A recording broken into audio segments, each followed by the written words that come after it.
بہت مدت پہلے دور دراز کے ایک ملک میں یہ قاعدہ تھا کہ اس ملک کے لوگ ہر سال اپنا بادشاہ تبدیل کرتے تھے۔ جو بھی بادشاہ بنتا وہ ایک عہد نامے پر دستخط کرتا کہ اس کی حکومت کا ایک سال مکمل ہونے کے بعد وہ اس عہدے سے دستبردار ہو جائے گا اور اسے ایک دور دراز جزیرے پر چھوڑ دیا جائے گا جہاں سے وہ کبھی واپس نہیں آ سکے گا۔ جب ایک بادشاہ کا ایک سالہ دور حکومت مکمل ہو جاتا تو اسے ایک مخصوص جزیرے پر چھوڑ دیا جاتا جہاں وہ اپنی بقیہ زندگی گزارتا۔ اس موقع پر اس بادشاہ کو بہترین لباس پہنایا جاتا اور ہاتھی پر بٹھا کر اسے پورے ملک کا الوداعی سفر کروایا جاتا تھا جہاں وہ سب لوگوں کو آخری بار خیر آباد کہتا۔ وہ بہت ہی افسوسناک اور غم زدہ لمحات ہوتے تھے اور پھر وہاں کے لوگ بادشاہ کو اس جزیرے پر ہمیشہ کے لیے چھوڑ آتے۔ ایک مرتبہ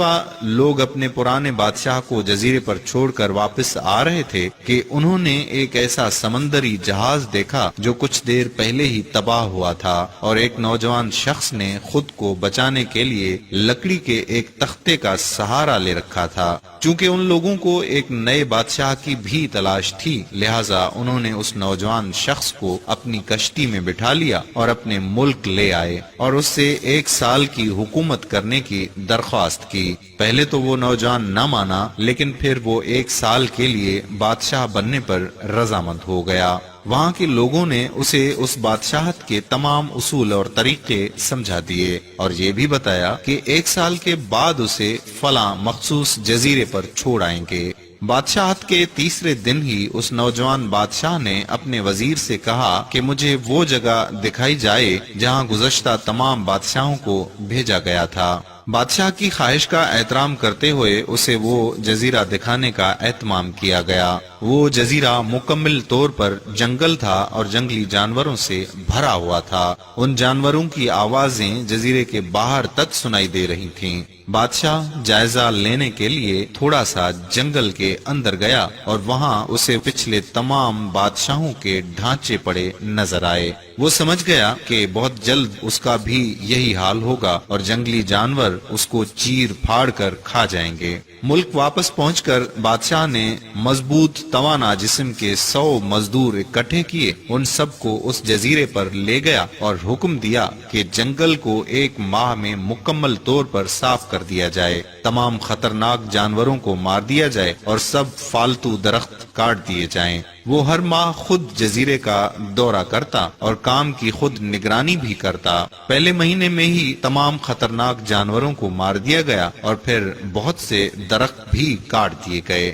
دوسرے ماہ تک جزیرہ مکمل طور پر صاف ہو چکا تھا۔ اب بادشاہ نے مزدوروں کو حکم دیا کہ جزیرے پر مختلف مقامات پر خوبصورت باغات تعمیر کیے جائیں۔ وہ اپنے ساتھ مختلف پالتو جانور مثلا مرغیاں، گائے، بھینسیں، بطخیں اور بھیڑیں وغیرہ بھی جزیرے میں منتقل کرتا رہا۔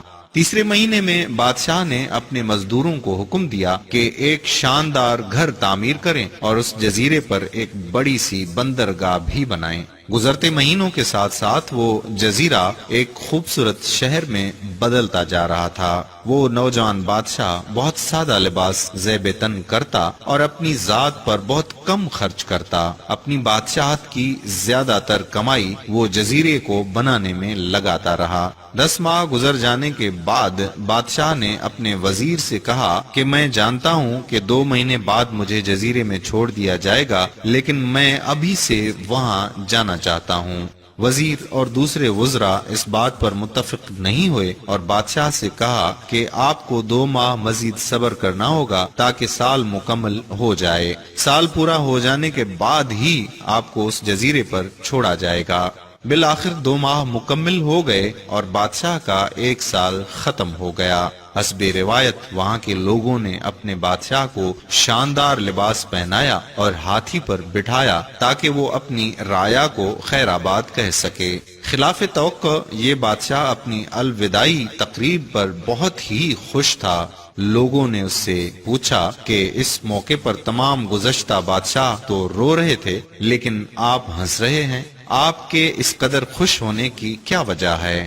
اس نوجوان بادشاہ نے جواب دیا کہ تم لوگوں نے داناؤں کا وہ قول نہیں سنا کہ جب تم ایک چھوٹے بچے کی صورت میں اس دنیا میں آتے ہو تو تم رو رہے ہوتے ہو اور باقی لوگ سب ہنس رہے ہوتے ہیں۔ ایسی زندگی جیو کہ جب تم مرو تو تم ہنس رہے ہو اور باقی دنیا رو رہی ہو۔ میں نے ایسی ہی زندگی گزاری ہے۔ جس وقت تمام بادشاہ محل کی رنگینیوں میں کھوئے ہوئے ہوتے تھے تو میں اس وقت اپنے مستقبل کے بارے میں سوچتا تھا اور اس کے لیے لاہے عمل تیار کرتا تھا۔ میں نے اب اس جزیرے کو ایک ایسی خوبصورت قیام گاہ میں تبدیل کر دیا ہے جہاں اب میں اپنی باقی زندگی نہایت چین اور آرام و سکون سے گزار سکوں گا۔ قارئین اکرام، زندگی کا کچھ ایسا ہی سبق ہے۔ اس دنیا کی رعنائیوں میں کھو جانے سے بہتر ہے کہ ہم آنے والی منزل اور مستقل رہائش گاہ کے لیے فکر مند ہوں۔